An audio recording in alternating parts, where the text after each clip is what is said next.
जय हिंद प्यारे बच्चों। आज हम लेके आए हैं क्लास 10 का मैथ्स का बहुत ही इंपॉर्टेंट क्वेश्चन जो ओएमआर सेट में पूछे जाएंगे। ठीक, अब इसका वीडियो शुरू करते हैं। तो इसका जो फर्स्ट हमारा क्वेश्चन है वह पूछा गया है कि निम्न में से 156 का अभाज्य गुणनखंड के गुणनफल के रूप में व्यक्त करें। तो 156 का अभाज्य गुणनखंड करेंगे तो 156 का अगर इस तरीके से अभाज्य गुणनखंड करें तो 2 से डिवाइड होगा, कितना होगा इसको 7 दूनी 14, 1 8 दूनी 16, 78। फिर से ये 2 से अगर भाग जाए तो कितना होगा 3 दूनी 6, 9 दूनी 18, 13, 3 से 13। तो 2 इंटू 2 इंटू 3 इंटू 13, तो 2 इंटू 2 इंटू 3 इंटू 13, तो 2 का स्क्वायर गुना 3 गुना 13। तो इसका राइट आंसर हो जाएगा ऑप्शन बी। ठीक है, दूसरा में आते हैं। धनात्मक विषम पूर्णांक निम्न में से किस रूप का नहीं हो सकता। यानी विषम पूर्णांक कहा गया है किस रूप में नहीं हो सकता है। तो विषम पूर्णांक यानी विषम संख्या अगर होगा तभी विषम होगा, लेकिन इसमें क्या कहा गया है किस रूप का नहीं हो सकता है। तो ये देखिए 6 क्यू प्लस 1 ये तो विषम होगा ही। 6 क्यू प्लस 2 पीछे सम संख्या है और तो यह सम हो जाएगा, विषम ये नहीं होगा। इसका राइट आंसर होगा 6 क्यू प्लस 2। ठीक, नेक्स्ट 3 नंबर में आते हैं। अभाज्य गुणनखंड 2 इंटू 2 इंटू 2 इंटू 2 इंटू 3 का मान क्या होगा। ठीक है, तो इसका सिंपल गुना करने से राइट आंसर आएगा 2 दूनी 4, 4 दूनी 8, 8 दूनी 16, 16 दूनी 32, 3 गुने 32, 3 गुने 32 यानी 96, 96 इज राइट आंसर। ठीक है, 5 प्लस रूट 3 किस प्रकार की संख्या है। तो 5 प्लस रूट 3 जो है वह होती है, अगर रूट 3 रहे तो वही अपरिमेय संख्या होती है। तो ये राइट आंसर हो जाएगा अपरिमेय संख्या, इसका राइट आंसर। ठीक है, नेक्स्ट क्वेश्चन आ जाता है। एक द्विघात बहुपद क्या होगा जिसका शून्यांकों का योग तथा शून्यांकों का गुणफल 0 क्रमशः 0 और √5 है। तो शून्यांकों का योग यानी अल्फा प्लस बीटा दिया हुआ है हमारा 0 और अल्फा इंटू बीटा दिया हुआ है √5। ठीक, अब अल्फा प्लस बीटा बराबर फॉर्मूला होता है -b/a और अल्फा इंटू बीटा बराबर होता है c/a। ठीक है, तो इसमें क्या मिल जाता है, a दोनों में सेम है और दोनों में सेम नंबर क्या है, इसके नीचे बटा में 1 है, दोनों में 1 है। अतः a बराबर हम 1 ले सकते हैं, b बराबर 0 और c बराबर जो है वह है √5। तो इसका राइट आंसर जो होगा वह होगा x² प्लस 0x प्लस √5, यानी x² प्लस √5 इसका राइट आंसर हो जाएगा। ऑप्शन 2 इसका राइट आंसर हो जाएगा। ठीक है, अब बोला गया है 6 नंबर क्वेश्चन कि t² माइनस 15 का निम्न में से शून्यांक क्या होगा। t² माइनस 15, तो इसका शून्यांक निकालना है, तो इसका शून्यांक सिंपल निकलेगा। t² equal to t² minus 15 है बराबर 0, तो इसको कर सकते हैं t² और √5 15 का स्क्वायर, t² माइनस √15 का स्क्वायर यानी a² माइनस b² तो होता है a plus B t plus √15 और एक हो जाएगा t माइनस √15। ठीक है, अब दोनों का शून्यांक निकाल देंगे तो t plus √15 is equal to 0 यानी t इक्वल टू √15 और एक आ जाएगा t minus √15 is equal to 0, तो t इक्वल टू प्लस √15। ठीक है, तो इसका राइट आंसर आ जाएगा -√15 और प्लस √15, जो कि ऑप्शन नंबर 2, -√15 एंड प्लस √15। ठीक है, next y equal to P X का ग्राफ दिया गया है, बहुपद पी एक्स की शून्यांक ज्ञात करें। तो अगर इस तरीके से कोई दिया हुआ है तो इसमें y अक्ष पर जितने बार काटती है वही होता है इसका राइट आंसर। तो इसमें y अक्ष में कितना बार काट रहा है? एक बार। तो इसका राइट आंसर हो जाएगा 1। ठीक है। समीकरण युग्म a1x plus b1y plus c1 equal to 0 तथा a2x plus b2y plus c2 equal to 0 में यदि a1/a2 not equal to b1/b2 है तो समीकरण युग्म क्या होगा? अगर दोनों बराबर नहीं है तो इसमें अद्वितीय हल आता है। इसका राइट आंसर हो जाएगा अद्वितीय हल। ठीक है। 10 नंबर का जो सवाल है हमारा, वह क्वेश्चन पूछा गया है x plus Y equal to 14 तथा x माइनस वाई का हल क्या होगा? तो x plus Y equal to 14 and x minus y equal to 4। तो इसका हल करने के लिए हम विलोपन विधि का प्रयोग करेंगे। ठीक है। तो विलोपन विधि का अगर प्रयोग करेंगे तो डायरेक्ट इसमें तो दिख रहा है कि इसमें प्लस वाई है और इसमें माइनस वाई है, तो दोनों को अगर समीकरण जोड़ दें तो इससे आंसर निकल जाएगा। ठीक है। तो इसका बनाने के लिए हम इस तरीके से बनाएंगे कि x plus Y equal to 14 और x minus y equal to 4, दोनों समीकरण को जोड़ेंगे, y y कैंसिल हो गया, 2x is equal to 18, x is equal to 18/2 यानी 9। x का वैल्यू हमारा आ जाता है 9 और x का वैल्यू अब समीकरण 2 में रख देते हैं। ठीक है। किसी भी एक समीकरण में रखेंगे तो आंसर आ जाएगा। तो समीकरण 1 में ही रख लेते हैं। तो 9 plus Y equal to 14, y is equal to 14 minus 9 यानी 5। तो x बराबर 9 आएगा और y बराबर 5, इसका यानी ऑप्शन नंबर डी हमारा राइट आंसर होगा। ठीक है। निम्न में से कौन सा द्विघातीय समीकरण है? तो देखेंगे कौन सा द्विघातीय समीकरण है। सबसे पहले इसमें क्या दिया हुआ है? x माइनस 2 का whole square plus 1 equal to 2x minus 3। तो x माइनस 2 का होल स्क्वायर क्या होगा? एक्स स्क्वायर माइनस 2ab यानी 2 2 4x प्लस x। ठीक है। ए स्क्वायर यानी x square minus 2 into 2ab plus x square, यानी इस तरीके से लिखेंगे कि x square minus 2 into x into 2 plus 2 का होल स्क्वायर। ठीक है। यानी कितना आ रहा है? X square minus 4x plus 4 plus 1 is equal to 2x minus 3। ठीक है। तो एक्स स्क्वायर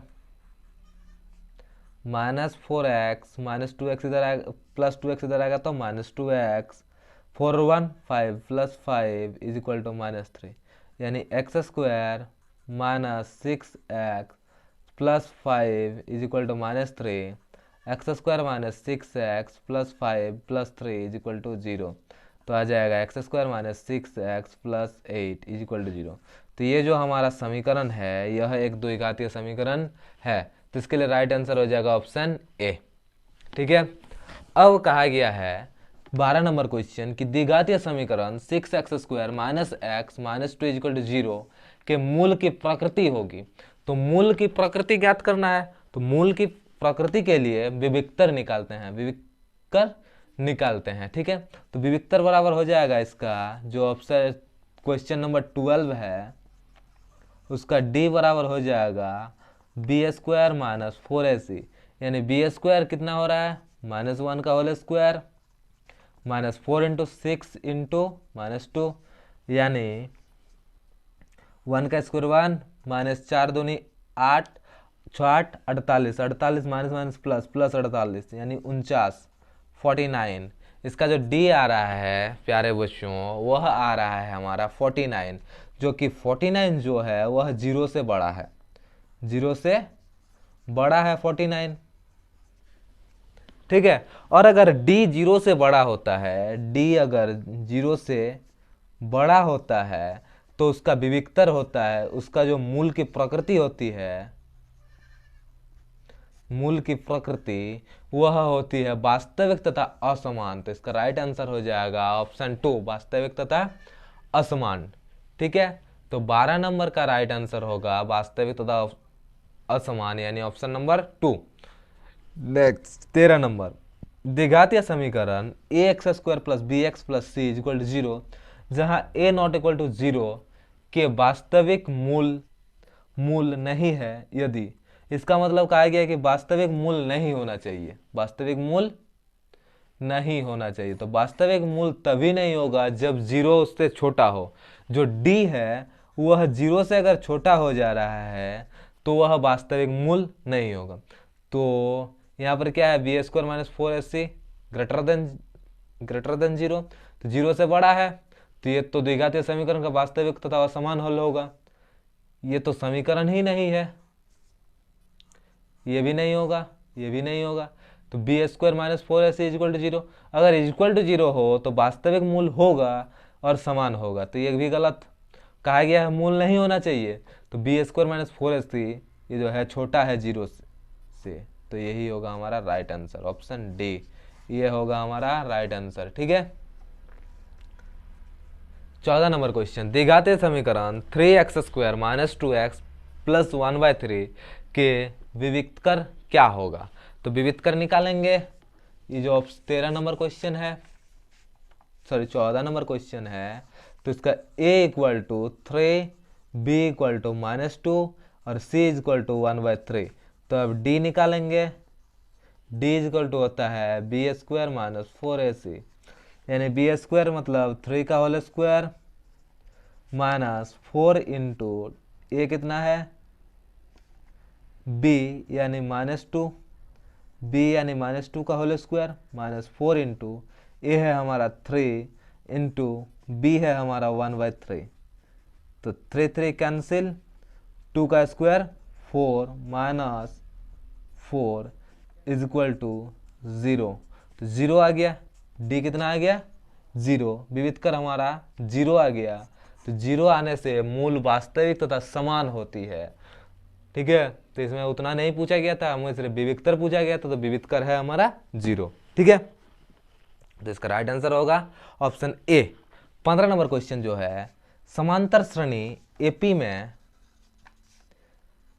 3, 1, -1 और -3 का सार्वअंतर ज्ञात करना है, यानी डी क्या निकालना है, डी। तो डी होता है a2 माइनस a1, यानी 1 माइनस 3 प्लस माइनस में माइनस 1 माइनस 3, तो इसका अगर माइनस हम कर दें तो कितना आ जाएगा -2 आएगा। फिर दूसरा चेक करके देख लेते हैं, तो -2 माइनस 1, तो माइनस माइनस प्लस यानी -2, तो इसका जो डी आएगा वह राइट आंसर होगा -2, ऑप्शन नंबर 2। ठीक है, अब 16 नंबर क्वेश्चन पूछा गया है, एक एपी में यदि a equal to 2, d equal to 5 और n इक्वल टू 10 हो तो an क्या होगा। a equal to 2, d equal to 5, n equal to 10। ठीक है, तो इसका an क्या होगा, an equal to a plus n minus 1 into d होता है।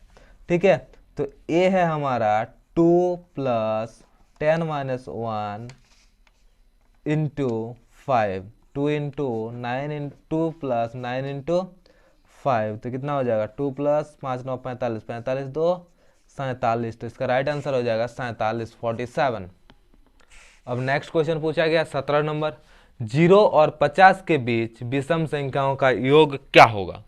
विषम संख्याओं का योग पूछा गया है, तो विषम संख्या यानी 0 से 50 के बीच, तो 0, ठीक है, 0 के बाद विषम संख्या कितना में आता है 1, 0 को नहीं लेना है, 0 को अगर हम a मान लें तो क्या हो जाएगा d इक्वल टू 1, n कितना कहा गया है 50, n कहा गया है 50, और निकालना है क्या योग, यानी एपी का योग, ये एपी के रूप में ही होगा ना, 0 से 50 तक की विषम संख्या, यानी 1 3 5 7 डॉट डॉट डॉट 50 तक, तो ये तो एपी के रूप में ही है, कैसा है एपी में ही है, जिसका n जो है वह है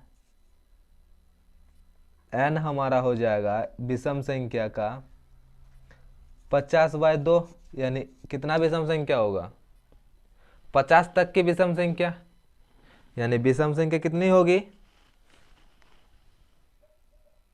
सॉरी 50 जो है यह हमारा ए एन है, 50 ए एन दिया हुआ है, यानी लास्ट टर्म दिया हुआ है 50, ठीक। और 50 को लास्ट टर्म है, ए हमारा 0 है, डी हमारा कितना हो जाता है 2, डी हो जाता है 2, ठीक है। एन, एन का बात कर लेते हैं, तो एन इक्वल टू कितना हमारा संख्या होगा, तो 50/2, यानी 25 विषम संख्या कितनी आएगी, 25 ही विषम संख्या आएगी ना, तो ए एन एस एन लगाएंगे, यानी विषम संख्याओं का योग, तो s n equal to n/2 into a plus a n होता है, ठीक है।